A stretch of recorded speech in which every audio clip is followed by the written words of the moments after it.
मेरे प्यारे माझ्या प्रिय देशवासियांनो, नमस्कार। नमस्कार। मन की बात म्हणजे यानी देशाच्या सामूहिक प्रयत्नांची गोष्ट, देशाच्या यशाची गोष्ट, जन लोकांच्या सामर्थ्याची गोष्ट। मन की बात म्हणजे यानी देशातील युवा वर्गाची स्वप्न देश के आणि देशातल्या नागरिकांच्या आकांक्षांची गोष्ट। मैं पूरे मी महीने पूर्ण महिनाभर मन की बातची वाट पाहत असतो, ताकि जेणेकरून मला तुमच्याशी थेट संवाद साधता येईल। इतके संदेश, कितीतरी संदेश, इतने ही मैसेजेस मी शक्य तितके जास्तीत जास्त संदेश वाचण्याचा आणि तुमच्या सूचनांवर विचार करण्याचा प्रयत्न करत असतो। आज बड़ा ही मित्रांनो, खास दिन है। आज आजचा दिवस एनसीसी दिवस खूप विशेष आहे। आज NCC का एनसीसी नाम दिवस आहे। सामने आते ही एनसीसीचा विषय निघताच स्कूल आपले कॉलेज शाळा के महाविद्यालयांचे दिन दिवस याद आपल्याला आठवतात। मैं स्वयं भी मी स्वतः देखील एनसीसी एनसीसी कॅडेट राहिलो आहे। इसलिए पूरे विश्वास के साथ त्यामुळे मी पूर्ण आत्मविश्वासानं सांगू इससे शकतो मिला अनुभव की यातून मिळालेला अनुभव अनमोल है। माझ्यासाठी अमूल्य आहे। युवाओं में एनसीसी तरुण तरुणींमध्ये और शिस्त, नेतृत्व आणि सेवेची भावना रुजवते। आपने अपने तुम्ही तुमच्या आजूबाजूला पाहिलं असेल जब भी की कहीं कोणतीही कोई आपत्ती आली, होती है, चाहे बाढ़ मग ती पूर परिस्थिती असो, कहीं भूकंप आया हो, असो, कोई हादसा कोणतीही दुर्घटना असो, वहां एनसीसीचे कॅडेट्स एनसीसी मदतीला नक्कीच धावून जातात। जरूर मौजूद हो जाते हैं। आज देशात एनसीसी एनसीसीला मजबूत करण्यासाठी लगातार सातत्यानं काम होत आहे। 2014 2014 मध्ये 14 एनसीसीत सुमारे एनसीसी 14 लाख तरुण तरुणी होते। 2024 में आता 2024 मध्ये ज्यादा युवा 20 लाखांहून जास्त तरुण तरुणी एनसीसी मध्ये आहेत। पहले के मुकाबले पूर्वीच्या तुलनेत 5000 आता आणखी 5000 नवीन शाळा आणि महाविद्यालयांमध्ये एनसीसीची सुविधा उपलब्ध आहे। सबसे बड़ी आणि सर्वात महत्त्वाची बाब म्हणजे एनसीसी में पूर्वी एनसीसी मध्ये कॅडेट्स म्हणून मुलींची संख्या फक्त 25% आसपास होती। अब एनसीसी आता एनसीसी मध्ये गर्ल्स कैडेट मुलींची संख्या जवळपास 40% झाली आहे। 40% हो गई है। सीमा भागात राहणाऱ्या अधिकाधिक तरुण तरुणींना ज्यादा एनसीसी मध्ये सामावून घेण्याची मोहीमही अभियान भी सातत्यानं सुरू आहे। मैं युवाओं से मी तरुण तरुणींना एनसीसी मध्ये जास्तीत जास्त संख्येनं सहभागी होण्याचं आवाहन करतो। आप देखिएगा तुम्ही असं पहा की तुम्ही शिक्षणाची कोणतीही वाट निवडा, एनसीसी से तुमचं व्यक्तिमत्व घडण्यासाठी एनसीसीची खूप मदत होईल। मिलेगी। साथियों, मित्रांनो, विकसित विकसित भारत घडवण्यात युवाओं युवा वर्गाची भूमिका खूप मोठी आणि महत्त्वाची आहे। युवा मन जब जेव्हा तरुण मन एकत्र येऊन देश की देशाच्या भावी प्रवासाबाबत विचारमंथन करतं, चर्चा करतं, करते हैं तो तेव्हा निश्चितच त्यातून इसके दिशा दाखवणारे ठोस मार्ग निघतात। आप जानते हैं तुम्हाला माहित आहे 12 की जनवरी देश 12 जानेवारीला स्वामी विवेकानंदजींच्या जयंती दिवशी युवा दिन साजरा करतो। अगले साल पुढील वर्षी स्वामी स्वामी विवेकानंदजींची 162वी जयंती आहे। इस बार इसे यावेळी ही जयंती बहुत खास विशेष तरीके से प्रकारे मनाया साजरी केली जाणार आहे। इस अवसर पर या निमित्तानं 11-12 जानेवारी रोजी दिल्ली के दिल्लीतील भारत मंडपम इथे युवा विचारांचा महामेळावा होणार असून विकसित भारत युवा नेते संवाद असं या उपक्रमाचं नाव आहे। भारतभरातून कोट्यवधी तरुण तरुणी यामध्ये सहभागी होणार आहेत। गाव, ब्लॉक म्हणजे गट, जिल्हा, राज्य आणि तिथून निवडलेले असे 2000 तरुण तरुणी भारत मंडपम इथे विकसित भारत यंग लीडर्स डायलॉग अर्थात विकसित भारत युवा नेते संवादासाठी जमतील। तुम्हाला आठवत असेल की लाल किल्ल्याच्या तटबंदीवरून मी अशा तरुण तरुणींना राजकारणात येण्याचं आवाहन केलं होतं ज्यांच्या कुटुंबातील एखाद्या व्यक्तीला किंवा संपूर्ण कुटुंबाला राजकीय पार्श्वभूमी नाही। तर अशा 1 लाख तरुण तरुणींना, नवोदित तरुण तरुणींना राजकारणात सामावून घेण्यासाठी देशभरात विशेष उपक्रम राबवण्यात येणार आहेत। विकसित भारत यंग लीडर्स डायलॉग देखील असाच एक उपक्रम आहे. यासाठी देश परदेशातील तज्ज्ञ येणार आहेत. विदेश से अनेक राष्ट्रीय आंतरराष्ट्रीय वलयांकित मान्यवर देखील उपस्थित राहणार आहेत. मीही त्यात यथाशक्ती जास्तीत जास्त वेळ उपस्थित राहीन. युवाओं के तरुण तरुणींना त्यांच्या कल्पना अपने आइडियाज को थेट आमच्या समोर मांडण्याची संधी मिळेल. देश इन आइडिया देश या कल्पनांना कैसे कशा प्रकारे मूर्त स्वरूप देऊ शकेल कैसे असा एक ठोस रोडमॅप निश्चित कृती आराखडा तयार करता येईल याची ब्ल्यूप्रिंट अंमलबजावणीची नीलपत्रिका तयार केली जाईल. भारत के भविष्य का निर्माण तेव्हा सज्ज व्हा. जे भारताचं भविष्य घडवणार आहेत, जे देशाची भावी पिढी आहेत, ये बहुत त्यांच्यासाठी ही मोठी संधी आहे. आइए आपण मिळून देश घडवूया आणि देशाचा विकास करूया. देश को विकसित माझ्या प्रिय देशवासियांनो, मेरे प्यारे देशवासियों, मन की बात मध्ये बात में हम अक्सर आपण अनेकदा अशा तरुणाईबद्दल बोलतो. चर्चा करते हैं जो निस्वार्थ असे अनेक भाव से तरुण तरुणी समाज के आहेत काम कर रहे हैं. जे निस्वार्थपणे समाजासाठी ऐसे काम कितने करत ही आहेत युवा हैं जो लोगों आणि की लोकांच्या छोटी-छोटी छोट्या छोट्या समस्यांवर उपाय शोधण्यासाठी सुद्धा झटत आहेत. जुटे हैं. हम अपने आपण आपल्या आजूबाजूला बघितलं कितने ही लोग तर आपल्याला असे अनेक लोक दिसतात जिन्हें ज्यांना किसी कुठल्या न तरी किसी मदतीची तरह की मदद किंवा की कसल्या तरी माहितीची गरज असते. जानकारी चाहिए. मुझे ये मला हे जाणून बरं वाटलं कुछ की युवाओं काही ने तरुणांनी समूह गट बना बनवून इस तरह की अशाही काही बातों को समस्यांचं address निराकरण करण्याचा प्रयत्न केला आहे. जैसे जसे लखनऊ के रहने लखनौचे वीरेंद्र म्हणून वीरेंद्र रहिवासी आहेत. वो बुजुर्गों को ते digital life digital certificate life म्हणजे सर्टिफिकेट हयातीचा के दाखला अंमल डिजिटल स्वरूपात मिळवून देण्याच्या आप कामात जानते हैं कि नियमों ज्येष्ठ के नागरिकांना मुताबिक मदत करत असतात. सभी पेंशनर्स को साल में एक बार तुम्हाला माहित आहे की नियमाप्रमाणे सर्व निवृत्ती वेतनधारकांना 2014 वर्षातून एकदा इसकी हयातीचा प्रक्रिया दाखला जमा करायचा असतो. इसे बैंकों में जाकर बुजुर्ग को खुद जमा 2014 पर्यंत यासाठीची प्रक्रिया अशी होती की ज्येष्ठ नागरिकांना इससे हमारे स्वतः बुजुर्गों बँकांमध्ये को जाऊन हा दाखला जमा करावा लागत होता. अब ये व्यवस्था आपण कल्पना करू शकता अब की यामुळे आपल्या ज्येष्ठ नागरिकांची किती गैरसोय होत होती. चीजें बहुत आता ही प्रक्रिया बदलली आहे.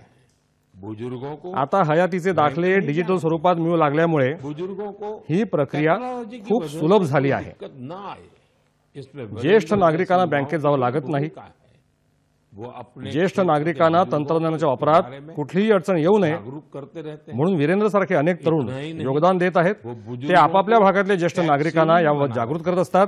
ऐसे एवढंच ही नाही, प्रयास ते ज्येष्ठ नागरिकांना तंत्रज्ञान स्नेही सुद्धा बनवत आहेत. सर्टिफिकेट पाने अशाच वाले प्रयत्नांमुळे आज डिजिटल स्वरूपात हयातीचा दाखला मिळवणाऱ्यांची संख्या 80 लाखाच्या वर गेली आहे. इनमें से यापैकी 2 लाखाहून जास्त ज्येष्ठ नागरिक असे आहेत बुजुर्ग हैं ज्यांनी वयाची 80 वर्ष 80 ओलांडली के आहेत. भी पार हो गई है. साथियों, मित्रांनो, कई शहरों अनेक शहरांमध्ये युवा युवा वर्ग बुजुर्गों को ज्येष्ठ डिजिटल नागरिकांना क्रांति में डिजिटल भागीदार क्रांतीमध्ये बनाने के सामावून लिए घेण्यासाठी पुढे आगे आ रहे हैं. येत आहे. भोपाळच्या महेश यांनी अपने आपल्या भागातील अनेक ज्येष्ठांना स्मार्टफोनद्वारे आर्थिक व्यवहार करायला शिकवलं आहे. या ज्येष्ठांकडे स्मार्टफोन तर होते, मात्र त्यांचा योग्य उपयोग कसा करायचा हे त्यांना सांगणारं कोणी नव्हतं. ज्येष्ठ नागरिकांना डिजिटल अरेस्ट म्हणजे डिजिटल व्यवहारांमधून होणाऱ्या अटकेसारख्या धोक्यांपासून वाचवण्यासाठी सुद्धा अनेक तरुण तरुणी पुढे आले आहेत. अहमदाबादचे राजीव लोकांना डिजिटल अटकेच्या धोक्याबाबत जागरूक करत असतात. मी मन की बातच्या मागील भागात डिजिटल अटकेबाबत चर्चा केली होती. अशा प्रकारच्या गुन्ह्यांना ज्येष्ठ नागरिकच जास्तीत जास्त बळी पडतात. अशा परिस्थितीत आपली जबाबदारी अशी आहे की आपण त्यांना जागरूक केलं पाहिजे आणि सायबर घोटाळ्यांपासून वाचवण्यात त्यांना मदत केली पाहिजे. आपल्याला लोकांना हे वारंवार समजवावं लागेल की सरकारी प्रक्रियेमध्ये डिजिटल अटक या प्रकाराची तरतूदच नाही. प्रावधान नाही. हे धादांत असत्य लोकांना फसवण्याचं कारस्थान आहे. मला आनंद वाटतो की आपले तरुण मित्र या कामात पूर्ण संवेदनशीलतेनं सहभागी होत आहेत आणि इतरांनाही प्रेरणा देत आहेत. माझ्या प्रिय देशवासियांनो, आजकाल मुलांच्या शिक्षणाबाबत अनेक प्रकारचे प्रयोग केले जात आहेत. प्रयत्न हाच आहे की आपल्या मुलांमध्ये सर्जनशीलता वाढावी आणि पुस्तकांबद्दलचं प्रेम आणखी वाढावं. कहते भी हैं असंही म्हटलं जातं की किताबें पुस्तकं माणसाची इंसान सर्वात की जास्त चांगली सबसे मित्र असतात अच्छी दोस्त आणि आता ही मैत्री घट्ट करण्यासाठी इस दोस्ती को मजबूत करने के लिए ग्रंथालयांपेक्षा आणखी चांगली जागा लाइब्रेरी ती से कोणती असू ज्यादा शकेल? अच्छी जगह और क्या होगी। मी मैं चेन्नईचं एक उदाहरण तुम्हाला सांगू आपसे इच्छितो। शेअर करना चाहता हूँ। इथे मुलांसाठी यहाँ बच्चों के लिए एक असं ग्रंथालय ऐसी तयार लाइब्रेरी करण्यात आलं तैयार आहे की गई है जे जो सर्जनशीलता creativity आणि और शिकण्याचं लर्निंग का केंद्र बनलं आहे। बन चुकी है। इसे हे प्रकृत अरिवगम के नाम म्हणून से ओळखलं जाना जातं। जाता है। इस या लाइब्रेरी ग्रंथालयाची का कल्पना आइडिया टेक्नोलॉजी तंत्रज्ञानाच्या की दुनिया जगाशी से निगडीत जुड़े असलेल्या श्रीराम श्रीराम गोपालनजींच्या गोपालनजी से योगदानातून साकारली आहे। विदेश में अपने काम परदेशात के आपलं काम दौरान करताना ते वे latest अत्याधुनिक technology की तंत्रज्ञानाच्या दुनिया से जगाशी जुड़े जोडले रहे। गेले। लेकिन वो मात्र बच्चों सोबतच त्यांनी में पढ़ने मुलांमध्ये वाचनाची सीखने आणि की शिकण्याची आदत आवड विकसित रुजवण्याचाही करने के विचार बारे में केला। सोचते रहे। भारतात लौटकर परतल्यानंतर उन्होंने प्रकृत त्यांनी प्रकृत अरिवगम अरिवगम को तयार तैयार केले। किया। इसमें यामध्ये 3000 3000हून अधिक किताबें पुस्तकं आहेत जिन्हें जी पढ़ने के वाचण्यासाठी लिए मुलांमध्ये बच्चों चढा में ओढ लागलेली असते। होड़ लगी रहती है। किताबों के पुस्तकांशिवाय अलावा या ग्रंथालयात लाइब्रेरी में होणारे होने वाली अनेक उपक्रमही कई तरह की मुलांना एक्टिविटी आकर्षित भी करत असतात। बच्चों को लुभाती है। कथाकथनाची सत्र असोत, ट्रेनिंग सेशन हो, कला कार्यशाळा असोत, वर्कशॉप्स हो, स्मृती संवर्धन प्रशिक्षण वर्ग असोत, रोबोटिक्स म्हणजे यंत्रमानव तंत्राचे धडे असोत या फिर किंवा पब्लिक स्पीकिंग सार्वजनिक संभाषण असो, यहाँ हर किसी के प्रत्येकासाठी आनंद घेण्यासारखं काहीतरी आहे जे त्यांच्या आवडीचं आहे। जो उन्हें मित्रांनो, पसंद आता है। हैदराबादमध्येही साथियों, फूड फॉर हैदराबाद थॉट में फाउंडेशननं फूड फॉर अनेक थॉट अनोखी फाउंडेशन ग्रंथालये ने निर्माण केली आहेत। कई शानदार त्यांचाही लाइब्रेरी जास्तीत जास्त बनाई। प्रयत्न हाच असतो इनका भी की प्रयास मुलांना यही है जास्तीत कि जास्त बच्चों को विषयांची ज्यादा से ठोस ज्यादा माहिती विषयों असलेली पर पुस्तकं वाचायला ठोस मिळावी। जानकारी के साथ पढ़ने के लिए किताबें मिली। बिहारमध्ये बिहार में गोपालगंजच्या गोपालगंज की प्रयोग लायब्ररी लाइब्रेरी या की ग्रंथालयाची चर्चा चर्चा तर आसपास आसपासच्या के अनेक कई शहरांमध्ये शहरों होऊ में लागली आहे। लगी है। इस या लाइब्रेरी से ग्रंथालयातून कई सुमारे 12 गावातील 12 तरुण गावों के तरुणींना युवाओं को पुस्तकं वाचण्याची किताबें सुविधा पढ़ने की मिळू लागली सुविधा आहे। मिलने लगी है। साथ यासोबतच ही ये या लाइब्रेरी ग्रंथालयाच्या वतीनं पढ़ाई में मदद इतर करने आवश्यक वाली सुविधाही दूसरी उपलब्ध जरूरी करून देण्यात सुविधाएं येत भी आहेत। उपलब्ध करा रही है। काही ग्रंथालये तर अशी आहेत जो जी विद्यार्थ्यांना परीक्षाओं की स्पर्धा परीक्षांच्या तैयारी में तैयारीसाठी स्टूडेंट्स के बहुत अतिशय काम आ उपयुक्त रही ठरत आहेत। है। ये देखना हे पाहून वाकई बहुत खरोखरच खूप आनंद होतो कि समाज की समाजाच्या सक्षमीकरणासाठी आज लाइब्रेरी ग्रंथालयांचा खूप चांगला बेहतरीन उपयोग होत आहे। हो रहा है। आप भी तुम्हीही पुस्तकांशी किताबों मैत्री से वाढवा दोस्ती बढ़ाइए आणि पहा और देखिए तुमचं जीवन कैसे कसं बदलतं। आपके जीवन में बदलाव आता है। माझ्या प्रिय देशवासियांनो, मेरे प्यारे मी देशवासियों, परवा रात्रीच परसों रात ही दक्षिण मैं अमेरिकेतील अमेरिका गयाना या देशातून गयाना परतलो से आहे। लौटा हूं। भारत से भारतापासून हजारो किलोमीटर दूर गयाना में गयानामध्येही एक एक मिनी भारत वसला आहे।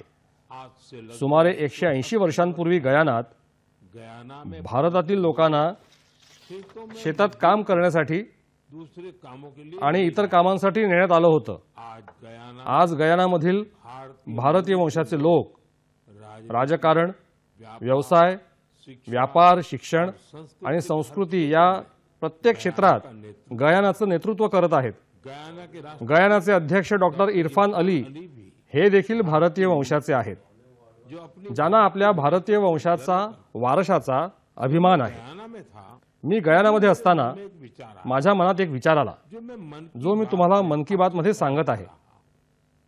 गयाना गयानाप्रमाणेच जगातील डझनभर देशांमध्ये लाखो भारतीय आहेत। संख्या में भारतीय है। काही दशकांपूर्वीच्या पहले 200-300 वर्षांपूर्वीच्या 300 साल त्यांच्या पूर्वजांच्या स्वतःच्या अशा कथा आहेत। पूर्वजों की अपनी कहानी भारतीय स्थलांतरितांनी आप वेगवेगळ्या देशांमध्ये आपला ठसा कसा उमटवला याच्या कथा तुम्हाला सापडतील का? भारतीय प्रवासियों ने तिथल्या स्वातंत्र्य लढ्यात त्यांनी कसा भाग घेतला, अपनी पहचान बनाई, त्यांनी आपला भारतीय वारसा कसा जिवंत ठेवला। आजादी की लड़ाई के माझी अशी इच्छा आहे कैसे की तुम्ही अशा सत्यकथा शोधाव्यात विरासत को जीवित आणि त्या मला सांगाव्यात। मैं चाहता हूं तुम्ही या कथा ऐसी सच्ची नमो ॲपवर खोजे किंवा मेरे साथ शेयर करें। माय गोवर आप इन कहानी इंडियन डायस्पोरा स्टोरीज नमो या हॅशटॅगवर देखील शेअर करू शकता। हैशटैग इंडियन डायस्पोरा स्टोरीज के साथ भी शेयर कर सकते हैं। साथियों, मित्रांनो, आपको ओमानमध्ये सुरू असलेला एक अनोखा प्रकल्पही ऑर्डिनरी प्रोजेक्ट तुम्हाला खूप मनोरंजक वाटेल। दिलचस्प लगेगा। अनेक ओमानमध्ये परिवार अनेक भारतीय कुटुंब शताब्दियों से अनेक शतकांपासून राहत आहेत। इनमें से ज्यादातर त्यापैकी बहुतांश कुटुंब के कच्छ से गुजरातमधील कच्छमधून स्थायिक झाली आहेत. व्यापार या लोकांनी लिंक व्यापाराचे महत्वाचे दुवे निर्माण केले होते. के पास आजही त्यांच्याकडे नागरिकता है, ओमानी नागरिकत्व आहे, भारतीयता पण भारतीयत्व रग में बसी त्यांच्या नसानसात भिनलं आहे. भारतीय दूतावास ओमानमधील भारतीय दूतावास आणि भारतीय राष्ट्रीय अभिलेखागार यांच्या संयुक्त विद्यमाने टीम ने एका पथकानं परिवारों की या कुटुंबांचा इतिहास जतन करण्याचं काम सुरू केलंय. शुरू किया है. इस या मोहिमेअंतर्गत अब तक आतापर्यंत हजारो कागदपत्र जमा करण्यात आली आहेत. में डायरी, यामध्ये रोजनिशी, खातेवही, लेजर म्हणजे नोंदवही, पत्र आणि तारा टेलीग्राम यांचा समावेश आहे. इनमें से कुछ यातील काही कागदपत्र सन 1838 सालातली देखील आहेत. ये ही दस्तावेज कागदपत्र भावनांनी ओथंबलेली आहेत. वर्षों अनेक वर्षांपूर्वी जब वो जेव्हा ते ओमानला पोहोचले तो उन्होंने किस प्रकार तेव्हा त्यांनी कोणत्या प्रकारचं जीवन अनुभवलं, किस तरह के कोणत्या प्रकारच्या सुखदुःखाचा सामना केला और ओमान आणि ओमानच्या लोकांशी त्यांचे संबंध कसे वाढले, संबंध हे सर्व से आगे या कागदपत्रांमध्ये सामावलं आहे. इन दस्तावेजों का हिस्सा है. ओरल हिस्ट्री प्रोजेक्ट हा मौखिक इतिहास प्रकल्प देखील भी इस मिशन या उपक्रमाचा महत्वाचा आधार आहे. मिशन में या उपक्रमात तेथील ज्येष्ठांनी अपने आपले अनुभव सांगितले आहेत. लोगों ने लोकांनी वहां अपने तिथल्या त्यांच्या राहणीमानाशी संबंधित गोष्टी विस्तार से सविस्तरपणे सांगितल्या आहेत. साथियों मित्रांनो, ऐसा ही असाच एक ओरल हिस्ट्री प्रोजेक्ट प्रोजेक्ट भारतातही सुरू आहे. इस या प्रकल्पाअंतर्गत इतिहास देशाच्या फाळणीच्या काळात बळी गेलेल्यांचे अनुभव के काल इतिहासप्रेमी गोळा करत आहेत. पीड़ितों के अनुभवों का संग्रह कर रहे आता देशात अब देश असे फार कमी लोक उरले ऐसे आहेत लोगों की संख्या ज्यांनी फाळणीची भीषणता पाहिली, जिन्होंने अनुभवली आहे. की विभीषिका को देखा. अशा परिस्थितीत हा प्रयत्न ये प्रयास और अधिकच ज्यादा महत्वाचा ठरला आहे. साथियों मित्रांनो, जो देश, जे स्थान अपने आपला इतिहास को जपतात संजोकर रखता त्यांचं भविष्य देखील उसका भविष्य सुरक्षित राहतं. सुरक्षित रहता है. हाच इसी विचार सोच करून के साथ गावांचा इतिहास जतन करण्यासाठी उसमें गांवों एक के डिरेक्टरी, इतिहास को संजोने निर्देशिका वाली तयार करण्याचा डायरेक्टरी प्रयत्न बनाई. करण्यात आला आहे. समुद्री यात्रा के भारताच्या सागरी प्रवासाच्या सामर्थ्य से जुड़े प्राचीन क्षमतेशी संबंधित पुरावे जतन करण्याची मोहीमही अभियान देश में चल रहा देशात सुरू आहे. है. इस कड़ी या में अनुषंगानं लोथल में लोथलमध्ये एक मोठं संग्रहालय देखील बनवलं जात आहे. आपके संज्ञान जर में तुमच्याकडे कोणतंही हस्तलिखित, कोणताही ऐतिहासिक दस्तावेज, कोणत्याही हस्तलिखिताची प्रत असेल तो उसे भी तर तुम्ही हे सर्व आप भारतीय राष्ट्रीय अभिलेखागाराच्या मदतीनं से जतन करू शकता. साथियों मित्रांनो, मुझे मला स्लोव्हाकियामध्ये होत असलेल्या हो रहे अशाच आणखी एका प्रयत्नाची माहिती मिळाली आहे, जो हमारे जो आपल्या संस्कृतीचं जतन संरक्षण आणि संवर्धन करण्याशी संबंधित आहे. से जुड़ा. यहाँ इथे प्रथमच आपल्या उपनिषदांचा लैंग्वेज में स्लोव्हाक भाषेत अनुवाद झाला आहे. अनुवाद किया गया है. या प्रयत्नांतून प्रयासों से भारतीय संस्कृतीचा जागतिक प्रभावही दिसून येतो. भी पता चलता है. हम आपल्या सर्वांसाठी ही अभिमानाची गोष्ट आहे कि की दुनिया जगभरात में असे कोट्यवधी लोक आहेत जिनके हृदय ज्यांच्या हृदयात भारत भारत वसतो. बसता है. मेरे प्यारे माझ्या प्रिय देशवासियांनो, अब मैं आपसे आता मला देश की तुम्हाला ऐसी देशानं मिळवलेलं साझा करना एक चाहता असं यश सांगायचं आहे हूं, जिसे ज्या ऐकून तुम्हाला आनंदही वाटेल आपको खुशी भी आणि होगी अभिमानही वाटेल. और आणि जर तुम्हाला तसं वाटलं नसेल अगर आपने तर नहीं कदाचित किया, तुम्हाला पश्चातापही होईल. शायद पछतावा भी होगा. काही महिन्यांपूर्वी पहले हमने आम्ही एक पेड़ माँ के नाम अर्थात एक झाड आईच्या नावानं ही मोहीम सुरू केली होती. अभियान में या मोहिमेत देशभर देशभरातील लोक मोठ्या उत्साहानं सहभागी झाले. हिस्सा लिया. मला सांगायला अतिशय आनंद होत आहे इस की या मोहिमेनं 100 कोटी वृक्ष लागवडीचा महत्वाचा टप्पा पार केला आहे. 100 करोड़ 100 कोटी वृक्ष, वो भी सिर्फ तेही अवघ्या 5 महिन्यात. महीनों में. ये हे हमारे केवळ देशवासियों आपल्या देशवासियांच्या अथक प्रयत्नांमुळे शक्य झालं आहे. इससे याबाबत एक आणखी और बात एक गोष्ट जाणून तुम्हाला अभिमान वाटेल. एक पेड़ एक झाड आईच्या नावानं ही मोहीम दुनिया आता जगातल्या इतर देशांमध्येही पसरत आहे. फैल रहा है. जब मैं मी गयानामध्ये असताना तो वहां भी तिथेही या मोहिमेचा साक्षीदार होतो. अभियान का साक्षी बना. वहां तिथे माझ्यासह गयानाचे अध्यक्ष डॉक्टर इरफान अली, डॉक्टर इरफान त्यांच्या अली, पत्नीची आई उनकी पत्नी की माताजी आणि बाकीचे कुटुंबीय परिवार के बाकी एक झाड आईच्या नावानं एक पेड़ या मां के मोहिमेत नाम सहभागी अभियान में झाले। शामिल हुए। साथियों, मित्रांनो, देश के देशाच्या अलग-अलग विविध भागात ही हिस्सों में मोहीम लगातार सातत्यानं चल सुरू रहा आहे। है। मध्य प्रदेशातील इंदूरमध्ये एक पेड़ एक मां के झाड नाम आईच्या अभियान नावानं के मोहिमेअंतर्गत तहत पेड़ लगाने का वृक्षारोपणाचा विक्रम झाला आहे। 24 घंटे में इथे 24 तासात 12 लाख से 12 लाखांहून अधिक झाडं लावण्यात आली। इस अभियान की वजह या मोहिमेमुळे से इंदौर के इंदूरच्या रेवती हिल्सचा ओसाड भाग अब ग्रीन आता ग्रीन झोन राजस्थान हरित क्षेत्रामध्ये बदलणार आहे। इस अभियान के राजस्थानमधील जैसलमेरमध्ये या मोहिमेद्वारे और बना। एक अनोखा विक्रम रचला गेला। एक टीम ने इथे महिलांच्या चमूनं में 25 एका तासात 25,000 झाडं लावली। माताओं ने मातांनी मां के आपल्या आईच्या नावानं झाडं लावली और दूसरे आणि इतरांनाही प्रेरणा दिली। यहाँ एक इथे 5,000हून अधिक लोकांनी मिळून से ज्यादा एकाच ठिकाणी वृक्षारोपण केलं। ये भी अपना हा देखील एक विक्रमच आहे। एक रिकॉर्ड है। एक एक झाड आईच्या नावानं या मोहिमेअंतर्गत कई अनेक सामाजिक संस्था स्थानीय स्थानिक गरजांनुसार वृक्षारोपण करत आहेत। उनका प्रयास है जिथे जिथे झाडं लावली जातात पेड़ लगाए तिथे संपूर्ण संस्थेचा पर्यावरणपूरक विकास व्हावा हा त्यांचा प्रयत्न आहे। डेवलप हो। इसलिए त्यामुळे या संस्था संस्थाएं काही ठिकाणी कई औषधीय औषधी वनस्पती लावत आहेत, तो कहीं तर काही ठिकाणी चिड़ियों का बसेरा पक्ष्यांसाठी घरटी तयार करण्यासाठी झाडं लावत आहेत। बिहार में बिहारमध्ये जीविका जीविका सेल्फ हेल्प ग्रुप या बचत गटाच्या महिला 75 लाख झाडं लावण्याची मोहीम राबवत आहेत। फोकस फल वाले या महिलांनी फळझाडं लावण्यावर भर दिला आहे, जेणेकरून त्यांना भविष्यात उत्पन्नही मिळू शकेल। साथियों, मित्रांनो, इस अभियान या मोहिमेत सहभागी होऊन कोई भी व्यक्ति कुणीही व्यक्ती अपनी आपल्या आईच्या नावानं एक झाड लावू शकते। अगर मां जर तुमची आई तुमच्या सोबत असेल साथ लेकर तर तुम्ही तिला सोबत घेऊन झाड लावू शकता। नहीं तो उनको अन्यथा तिची प्रतिमा सोबत घेऊन आप इस तुम्ही या मोहिमेचा बन सकते हैं सहभाग घेऊ के शकता। साथ आप अपनी तुम्ही झाडासोबतचा तुमचा सेल्फी म्हणजे स्वतःच टिपलेलं स्वतःचं छायाचित्र सकते हैं mygov.in वर देखील टाकू शकता। जो करती है आई आपल्यासाठी जे काही करते त्याचं ऋण चुका सकते आपण कधीही फेडू शकत नाही, पेड़ मां पण के तिच्या नावानं एक झाड लावून हम उनकी तिचं अस्तित्व उपस्थिति को आपण चिरंतन राखू शकतो।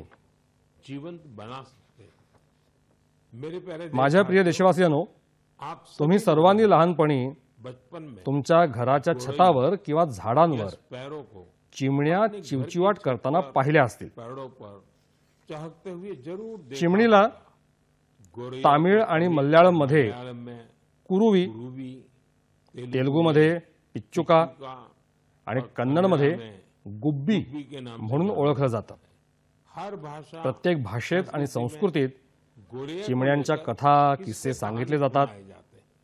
हमारे आपल्या सभोवताली जैव विविधता टिकवून ठेवण्यात रखने में चिमण्या खूप महत्वाची भूमिका बजावतात। महत्वपूर्ण, पण आज शहरांमध्ये लेकिन आज शहरों चिमण्या में बड़ी क्वचितच दिसतात। गोरैया दिखती वाढत्या शहरीकरणामुळे बढ़ते शहरीकरण चिमण्या की वजह से आपल्यापासून दूर गेल्या आहेत। दूर चली गई है। आजच्या पिढीतील अनेक मुलं अशी आहेत जिन्होंने ज्यांनी चिमण्या फक्त चित्रात किंवा व्हिडिओ चित्रफितींमध्ये पाहिल्या आहेत। में देखा है। ऐसे अशा मुलांच्या आयुष्यात इस हा लाडका पक्षी परत आणण्यासाठी काही अनोखे प्रयत्न केले जात आहेत। चेन्नई के चेन्नईच्या कुडुगल ट्रस्टनं गोरैया चिमण्यांची संख्या वाढवण्याच्या मोहिमेत स्कूल शाळकरी मुलांचा समावेश केला आहे। में शामिल किया है। संस्थेतील लोक शाळांमध्ये जाऊन में जाकर मुलांना चिमणीचं दैनंदिन जीवनात किती महत्व आहे हे सांगतात। कितनी महत्वपूर्ण है। या संस्था मुलांना बच्चों को चिमण्यांची घरटी बनवण्याचं प्रशिक्षण देतात। की ट्रेनिंग देते हैं। यासाठी संस्थेतील लोकांनी संस्थान के लोग लहान मुलांना छोटंसं लाकडी घर बनवायला शिकवलं। सिखाया। इसमें यामध्ये चिमण्यांची राहण्याची आणि खाण्याची व्यवस्था करण्यात आली। ऐसे घर होते ही घरं अशी आहेत जी कोणत्याही इमारतीच्या बाहेरील भिंतीवर किंवा झाडावर ठेवली जाऊ शकतात। हैं। बच्चों ने मुलांनी या मोहिमेत उत्साहानं भाग घेतला के साथ हिस्सा लिया। आणि चिमण्यांसाठी मोठ्या प्रमाणात घरटी बनवायला सुरुवात केली। बड़ी संख्या में घोंसला बनाना शुरू कर। गेल्या 4 वर्षात पिछले 4 वर्षों संस्थेनं संस्था ने चिमण्यांसाठी अशी 10,000 घरटी तयार केली आहेत। तैयार किए हैं। कुडुगल कुडुगल ट्रस्टच्या या उपक्रमामुळे पास के आजूबाजूच्या परिसरात चिमण्यांची संख्या वाढू लागली आहे। हो गई। आप भी तुम्हीही तुमच्या आजूबाजूला असे प्रयत्न केले तर चिमण्या नक्कीच पुन्हा आपल्या जीवनाचा एक भाग बनतील. बन जाएगी. साथियों, मित्रांनो, कर्नाटकातील म्हैसूर येथील एका संस्थेनं बच्चों लहान मुलांसाठी अर्ली बर्ड नावाची मोहीम सुरू केली आहे. ये संस्था ही संस्था मुलांना पक्ष्यांबद्दल माहिती देण्यासाठी विशेष प्रकारचं ग्रंथालय चालवते. इतना ही नहीं, एवढंच नाही तर मुलांमध्ये निसर्गाप्रती जबाबदारीची भावना निर्माण करण्यासाठी करने के लिए नेचर एज्युकेशन किट हा निसर्ग शिक्षण संच तयार केला आहे. इस किट में या संचामध्ये मुलांसाठी गोष्टींची पुस्तकं, गेम, खेळ, एक्टिविटी, कृतीपत्रकं आणि जिक्सॉ कोडी आहेत. जिक्सॉ पजल्स हैं. ये ही संस्था शहरातल्या मुलांना खेड्यापाड्यात घेऊन जाते गांव में लेकर आणि त्यांना पक्ष्यांबद्दल पक्षियों के सांगते. बारे में बताती हैं. या संस्थेच्या प्रयत्नांमुळे मुलं पक्ष्यांच्या अनेक प्रजाती ओळखू लागली आहेत. पहचानने लगे. मन की बातचे श्रोते देखील इस अशा प्रयत्नांमधून मुलांमध्ये त्यांचा परिसर पाहण्याची आणि समजून घेण्याची वेगळी पद्धत विकसित करू शकतात. मेरे पहले माझ्या प्रिय देशवासियांनो, आपने देखा तुम्ही हे पाहिलंच असेल की कुणीही सरकारी कार्यालय असा विषय काढतात, दफ्तर फायलींच्या ढिगाऱ्याचं चित्र तुमच्या डोळ्यासमोर तरळायला लागतं. बन जाती है. आपने तुम्ही चित्रपटांमध्येही असंच काहीसं पाहिलं असेल. देखा होगा. सरकारी कार्यालयातील या फायलींच्या ढिगाऱ्यांवर अनेक विनोद झाले आहेत, अनेक कथा लिहिल्या गेल्या आहेत. कहानियां लिखी जा चुकी है. वर्षानुवर्ष या फायली कार्यालयात पडून राहत होत्या, बड़े धूल धुळीनं भरलेल्या राहत होत्या, वहां गंदगी तिथे घाण होऊ लागली होती. ऐसी अशा अनेक दशकं जुन्या फायली आणि भंगार हटवण्यासाठी विशेष स्वच्छता मोहीम राबवण्यात आली. आपको ये जानकर तुम्हाला हे जाणून आनंद होईल की या मोहिमेमुळे सरकारी विभागांमध्ये आश्चर्यकारक बदल दिसून आले आहेत. आए हैं. साफ स्वच्छतेमुळे कार्यालयांमध्ये बरीच जागा मोकळी झाली आहे. सफाई हो गई है. इससे यामुळे कार्यालयात काम करणाऱ्यांमध्येही कार्यालयाविषयी आपुलकीची भावना निर्माण झाली आहे. जगह को स्वच्छ रखने की गंभीर आपल्या कामाची जागा स्वच्छ ठेवण्याचं गांभीर्यही त्यांच्यात निर्माण झालंय. आपने अक्सर मित्रांनो, तुम्ही अनेकदा वडीलधारे असं म्हणताना ऐकलं असेल की जिथे स्वच्छता असते तिथे लक्ष्मीचा वास असतो. लक्ष्मी जी का वास होता है. आपल्याकडे हमारे यहाँ कचऱ्यातून सोनं ही कल्पना खूप जुनी आहे. देश के देशाच्या अनेक भागात युवा वर्ग निरुपयोगी समजल्या जाणाऱ्या वस्तूंचा उपयोग करून कचरे टाकाऊ पदार्थांचं सोनं करत आहेत. तरह तरह के विविध प्रकारच्या नवनवीन कल्पना राबवत आहेत. वो पैसे यातून ते पैसे कमवत आहेत रोजगार आणि रोजगाराची साधनंही विकसित करत आहेत. ये हुआ हे तरुण त्यांच्या प्रयत्नातून शाश्वत जीवनशैलीलाही चालना देत आहेत. दे रहे हैं. मुंबई मुंबईच्या 2 मुलींचा असा एक प्रयत्न प्रयास खरोखरच कई बहुत प्रेरक खूप प्रेरणादायी आहे. अक्षरा और अक्षरा आणि प्रकृती नावाच्या या 2 मुली बेटियां कपड्याच्या चिंध्यांपासून फॅशन उत्पादनं बनवत आहेत. भी जानते हैं तुम्हाला माहितीच आहे, की कटाई कपडे कापताना आणि शिवताना बाहेर पडणारे चिंध्या तुकडे इसे निरुपयोगी समजून फेकून दिले जातात. अक्षरा अक्षर आणि प्रकृतीचा चमू टीम त्याच कपड्यांचा कचरा कचरे को फॅशन उत्पादनांमध्ये रूपांतरित करतो. कतरन से बनी चिंध्यांपासून बनवलेल्या टोप्या आणि पिशव्यांची हाथों हातोहात विक्री देखील होत आहे. साथियों मित्रांनो, साफ उत्तर प्रदेशात कानपूरमध्येही स्वच्छतेबाबत चांगले उपक्रम राबवले जात आहेत. यहाँ कुछ इथे काही लोक रोज सकाळी चालायला जातात और गंगा आणि गंगेच्या घाटांवर पसरलेलं प्लास्टिक आणि इतर कचरा गोळा करतात. उठा लेते हैं. इस या समूहाला कानपूर ब्लॉगर्स ग्रुप असं नाव देण्यात आलं आहे. इस मुहिम ही मोहीम काही मित्रांनी मिळून सुरू केली होती. धीरे हळूहळू ये ही लोकसहभागाची मोठी मोहीम बनली.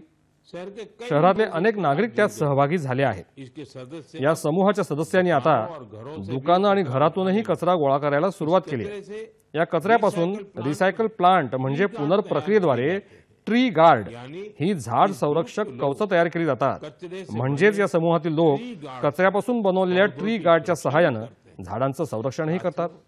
मित्रांनो, छोटे प्रयास छोट्या छोट्या प्रयत्नातून किती मोठं यश मिळवता येतं याचं उदाहरण म्हणजे आसामची इतिशा.